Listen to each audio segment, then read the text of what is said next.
सर्दी की गुलाबी सुबह थी। हल्की धुंध और ओस की बूंदें चारों ओर बिखरी हुई थीं। शहर के एक पुराने कॉलेज की गलियों में एक लड़का धीरे धीरे चलता हुआ लाइब्रेरी की ओर बढ़ रहा था। उसके कदमों में हल्की झिझक थी, लेकिन मन में कुछ नया अनुभव करने की उत्सुकता भी। यही तो उम्र होती है जब दिल बेवजह तेज धड़कता है, जब किसी की एक झलक भी दुनिया को खूबसूरत बना देती है।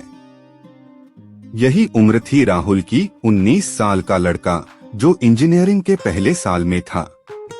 लाइब्रेरी के कोने में बैठी स्नेहा अपनी किताब में खोई हुई थी।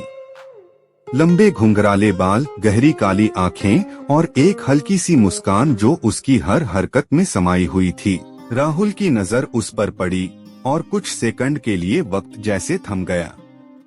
ऐसा नहीं था कि राहुल पहली बार किसी लड़की को देख रहा था, लेकिन इस बार दिल ने कुछ अलग ही महसूस किया था। एक्सक्यूज मी, राहुल ने हिम्मत करके कहा। स्नेहा ने नजरें उठाईं, उसकी भूरी आंखें राहुल की आंखों से टकराईं और एक अनजान एहसास का संचार दोनों के दिलों में हो गया।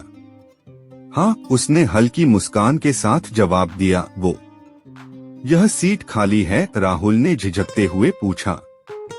हाँ, लेकिन यहाँ शांति से पढ़ाई करनी होगी, स्नेहा ने हल्का सा इशारा करते हुए कहा, जैसे उसे पहले से ही अंदाजा था कि यह लड़का पढ़ाई से ज्यादा बातें करने में रुचि रखता होगा।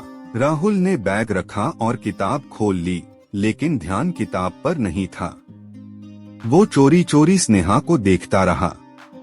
स्नेहा ने भी महसूस किया कि कोई उसे देख रहा है, लेकिन वह सिर्फ हल्की मुस्कान देकर फिर किताब में खो गई। कुछ दिनों बाद कॉलेज के फेस्ट की तैयारियां जोरों पर थीं। राहुल और स्नेहा को एक ही टीम में शामिल कर दिया गया। राहुल के लिए यह सुनहरा मौका था। एक शाम कैंपस के गार्डन में दोनों को एक साथ डेकोरेशन की प्लानिंग करनी थी। तुम बहुत शांत रहती हो, राहुल ने बातचीत शुरू करने की कोशिश की। और तुम बहुत बातूनी हो, स्नेहा ने मुस्कुराकर जवाब दिया। अच्छा, लेकिन मैंने तो अभी तक तुम्हारे बारे में कुछ पूछा भी नहीं, राहुल ने हंसते हुए कहा। फिर पूछ लो, स्नेहा ने उसकी तरफ देखा। राहुल को यह सुनकर हल्की खुशी हुई। तुम्हें क्या पसंद है? मतलब किताबें, म्यूजिक, ट्रैवल? किताबें बहुत पसंद हैं, म्यूजिक भी, लेकिन ट्रैवलिंग से ज्यादा मुझे अकेले बैठकर सोचना पसंद है। अकेले क्यों? क्योंकि जब तुम अकेले होते हो तब तुम खुद को बेहतर समझते हो, स्नेहा ने संजीदगी से कहा। राहुल ने पहली बार महसूस किया कि स्नेहा सिर्फ एक खूबसूरत लड़की नहीं, बल्कि एक गहरी सोच वाली लड़की थी। फेस्ट के दिन दोनों पूरे कैंपस में साथ साथ घूमते रहे। कभी स्नेहा राहुल को डेकोरेशन के लिए गाइड कर रही थी, तो कभी राहुल उसे हंसाने की कोशिश कर रहा था। रात के समय फेस्ट का आखिरी इवेंट था, एक स्लो डांस परफॉर्मेंस। कई कपल्स डांस कर रहे थे। स्नेहा एक किनारे खड़ी थी, जबकि राहुल उसे देखकर सोच रहा था कि वह उसे डांस के लिए पूछे या नहीं। अचानक राहुल ने हिम्मत जुटाई। स्नेहा, क्या तुम मेरे साथ डांस करोगी? स्नेहा ने एक पल के लिए उसकी आंखों में देखा। वहाँ कोई मजाक नहीं था, बस एक मासूम सा अनुरोध था। वह मुस्कुराई। हाँ। धीरे धीरे राहुल ने उसका हाथ थामा। दोनों म्यूजिक की धुन में बहने लगे। उस धीमी रोशनी में वह पहली बार इतना करीब थे कि दोनों की धड़कनें एक दूसरे तक पहुंच रही थीं। राहुल ने हल्की आवाज में कहा, पता नहीं क्यों, लेकिन जब तुम पास होती हो तो अच्छा लगता है। स्नेहा ने हल्के से मुस्कान दी, शायद यही पहला पहला प्यार होता है। राहुल ने उसकी आंखों में देखा और वही एहसास उसके दिल में भी गूंज उठा, पहला पहला प्यार जो कभी भूला नहीं जाता। सर्दी की गुलाबी सुबह अब ढल चुकी थी। फेस्ट की हलचल धीरे धीरे शांत हो रही थी, लेकिन राहुल और स्नेहा के दिलों में एक नई हलचल जन्म ले चुकी थी। डांस फ्लोर पर धीमी रोशनी में बहते हुए दोनों की धड़कनें जैसे एक लय में समा गई थीं। कोई जरूरत नहीं थी शब्दों की, कोई जरूरत नहीं थी सफाई की, जो महसूस किया जा रहा था वही काफी था। राहुल की उंगलियां स्नेहा की हथेलियों पर हल्की पकड़ बनाए हुए थीं और उसकी गर्म सांसें स्नेहा के चेहरे के पास ठहर सी गई थीं। संगीत जैसे जैसे धीमा हुआ, राहुल ने धीरे से कहा, स्नेहा, पता नहीं क्यों, लेकिन जब तुम पास होती हो तो सब कुछ सही लगता है। स्नेहा ने नजरें झुका ली। वो जानती थी ये सिर्फ एक दोस्ती नहीं थी, और ये भी कि राहुल के मन में जो भावनाएं उमड़ रही थीं, वो नई थीं, एकदम कोमल, ताजा और मासूम। हल्की मुस्कान के साथ उसने जवाब दिया, शायद यही पहला पहला प्यार होता है। राहुल ने उसकी आंखों में देखा और वही एहसास उसके दिल में भी गूंज उठा, पहला पहला प्यार जो कभी भूला नहीं जाता। फेस्ट के बाद भी राहुल और स्नेहा की मुलाकातें बढ़ गई थीं। लाइब्रेरी में, कैंपस की खाली गलियों में या फिर कैफेटेरिया के किसी कोने में, हर जगह राहुल उसे देखने के बहाने ढूंढता रहता था। और स्नेहा, वो भी अब उसकी मौजूदगी की आदी हो चली थी, लेकिन खुलकर कुछ कहती नहीं थी।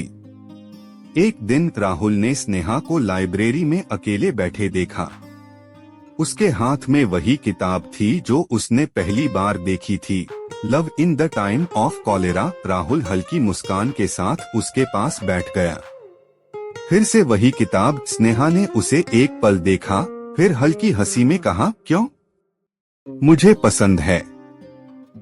हर बार पढ़ने पर कुछ नया मिलता है। राहुल ने किताब को उसके हाथ से खींचने की कोशिश की, लेकिन स्नेहा ने उसे पकड़ लिया। दोनों की उंगलियां एक पल के लिए टकराईं और फिर राहुल ने धीरे से कहा, क्या मुझे भी इस किताब में कोई जवाब मिलेगा? स्नेहा ने उसकी बात का मतलब समझते हुए हल्की मुस्कान दी। तुम्हें क्या जवाब चाहिए? राहुल ने एक गहरी सांस ली। ये कि तुम क्या सोचती हो हमारे बारे में? स्नेहा ने कुछ नहीं कहा। कुछ देर तक सिर्फ किताब के पन्ने पलटती रही, जैसे वहाँ कोई जवाब छुपा हो। फिर उसने धीरे से कहा, हर कहानी का एक सही समय होता है राहुल। कुछ कहानियां जल्दबाजी में खत्म हो जाती हैं और कुछ को वक्त की जरूरत होती है। राहुल उसकी आंखों में देखता रहा, लेकिन कुछ और पूछने की हिम्मत नहीं हुई। शायद स्नेहा सही कह रही थी। कॉलेज के दिनों में बहुत कुछ बदलता है, क्लास, दोस्त, सिलेबस, लेकिन कुछ एहसास वैसे ही रहते हैं। राहुल को अब एहसास हो गया था कि वह स्नेहा के बिना अपनी दुनिया की कल्पना भी नहीं कर सकता। पर उसके मन में हमेशा एक सवाल घूमता रहता, क्या स्नेहा भी उसे वैसे ही चाहती थी? एक शाम जब राहुल कैंपस के गार्डन में अकेला बैठा था, स्नेहा उसके पास आई। उसके हाथ में 2 कॉफी थी। ये लो, शायद तुम्हें जरूरत हो, उसने हल्की मुस्कान के साथ कहा। राहुल ने चौंक कर उसकी ओर देखा। आज अचानक इतनी मेहरबानी? स्नेहा ने उसकी आंखों में झांका और फिर हल्की आवाज में कहा, क्योंकि शायद तुम भी इंतजार कर रहे हो कि मैं कुछ कहूँ। राहुल के हाथ में कॉफी का कप हल्का सा कांपा। और तुम क्या कहना चाहती हो? स्नेहा ने एक पल के लिए नजरें झुका ली, फिर धीरे से कहा, शायद मैं भी वही महसूस कर रही हूँ जो तुम कर रहे हो, लेकिन डरती हूँ कि अगर ये बदल गया तो। राहुल ने उसकी उंगलियां अपने हाथ में लेते हुए कहा, कुछ भी बदल सकता है स्नेहा, लेकिन अगर हम कुछ भी महसूस करने से डरते रहे तो क्या हमें कभी पता चलेगा कि क्या हो सकता था? स्नेहा ने कोई जवाब नहीं दिया, लेकिन पहली बार उसकी आंखों में वही कशिश थी जो राहुल की आंखों में थी। धीरे धीरे राहुल और स्नेहा की कहानी खुलने लगी। अब वे लाइब्रेरी में किताबों से ज्यादा एक दूसरे को देखने में वक्त बिताते थे। राहुल उसे कैंपस के पुराने रास्तों पर वॉक कराने ले जाता और स्नेहा कभी कभी उसकी पसंदीदा किताबों के बारे में बताती। एक दिन राहुल ने उसे कॉलेज की छत पर बुलाया। वहाँ ठंडी हवा चल रही थी और सूरज डूब रहा था। स्नेहा, उसने हौले से कहा। हम, क्या मैं तुम्हारा हाथ पकड़ सकता हूँ? स्नेहा ने चौंक कर उसकी ओर देखा। उसकी आंखों में संकोच था, पर उसके चेहरे पर हल्की मुस्कान भी थी। राहुल, तुम अभी भी वही लड़के हो जो पहली बार लाइब्रेरी में मुझसे सीट मांग रहा था। राहुल हंस पड़ा।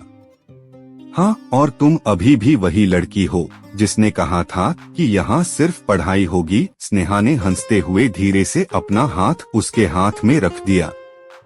शायद ये हमारी कहानी का पहला प्यार है, उसने हल्की आवाज में कहा।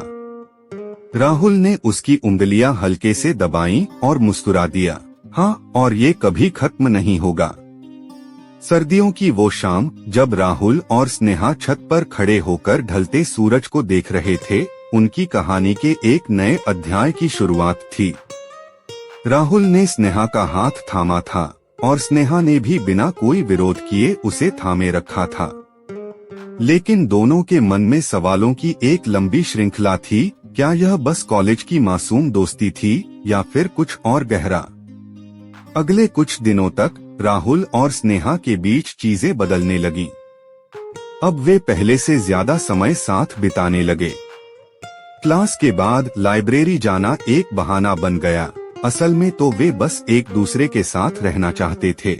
एक शाम जब दोनों कॉलेज कैंपस के पुराने गार्डन में बैठे थे, स्नेहा ने एक गहरी सांस लेते हुए कहा, राहुल, तुम्हें कभी डर नहीं लगता? राहुल ने भौहें चढ़ाते हुए पूछा। डर?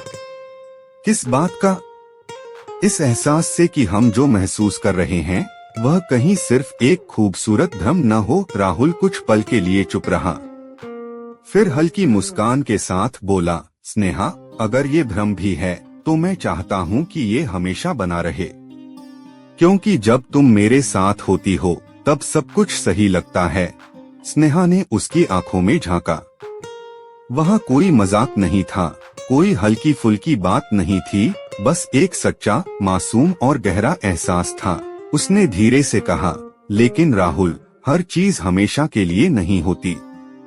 कुछ एहसास बस एक खूबसूरत याद बनकर रह जाते हैं। राहुल ने हल्के से मुस्कुराते हुए कहा, तो फिर चलो हम इसे एक ऐसी याद बनाएं जिसे हम जिंदगी भर सहेज कर रख सकें। राहुल ने बहुत बार कोशिश की थी कि स्नेहा उसके साथ कहीं बाहर चले, लेकिन हर बार स्नेहा उसे कोई बहाना देकर टाल देती थी।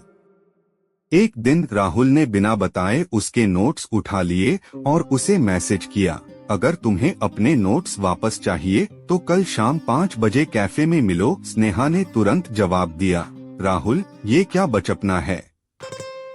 बचपना नहीं, इसे चतुराई कहते हैं। राहुल ने मजाक में जवाब दिया। अगली शाम स्नेहा जब कैफे पहुंची तो राहुल पहले से ही वहां बैठा था। 2 कॉफी ऑर्डर कर रखी थी।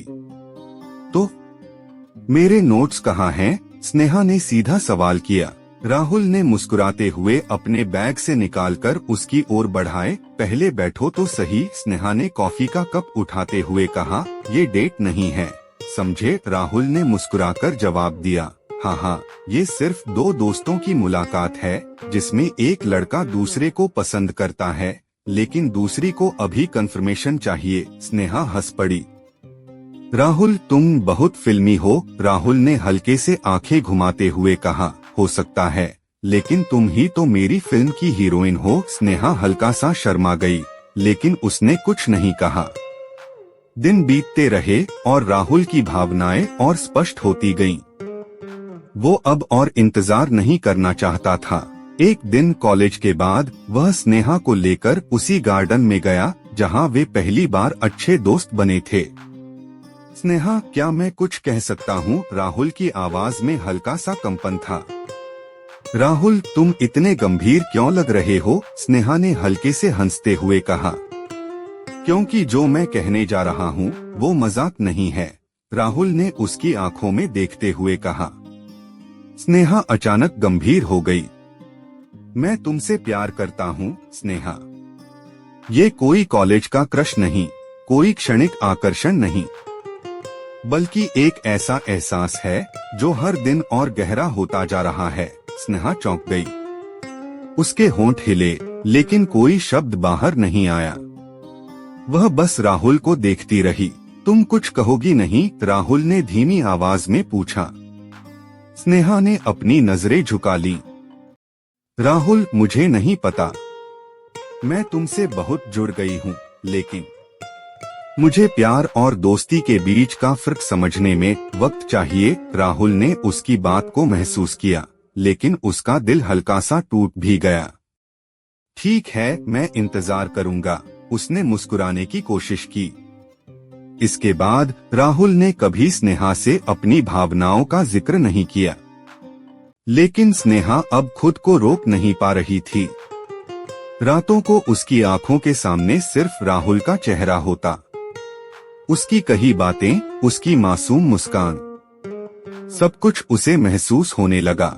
एक दिन जब राहुल कैंपस की सीढ़ियों पर बैठा था, स्नेहा आई और चुपचाप उसके पास बैठ गई। क्या हुआ? राहुल ने पूछा। स्नेहा ने कुछ नहीं कहा, बस उसके हाथ को धीरे से पकड़ लिया। राहुल का दिल तेजी से धड़कने लगा। राहुल, मैंने बहुत सोचा और शायद अब मुझे किसी जवाब की जरूरत नहीं है। राहुल ने उसकी आंखों में देखा। क्या तुम मुझे वैसे ही चाहती हो जैसे मैं तुम्हें? स्नेहा ने हौले से मुस्कुरा दिया। शायद हाँ, या शायद बहुत ज्यादा। राहुल ने पहली बार महसूस किया कि उसका इंतजार खत्म हो चुका था। उसने धीरे से स्नेहा की उंगलियां अपने हाथों में कस ली। पहला प्यार जो कभी भूला नहीं जाता, राहुल ने मुस्कुराते हुए कहा। स्नेहा ने हल्की मुस्कान के साथ सिर हिलाया और दोनों के बीच वही एहसास गूंज उठा, एक ऐसा एहसास जो कॉलेज के बाद भी जिंदा रहेगा, एक ऐसा प्यार जो पहली बार महसूस हुआ था लेकिन हमेशा के लिए रहेगा।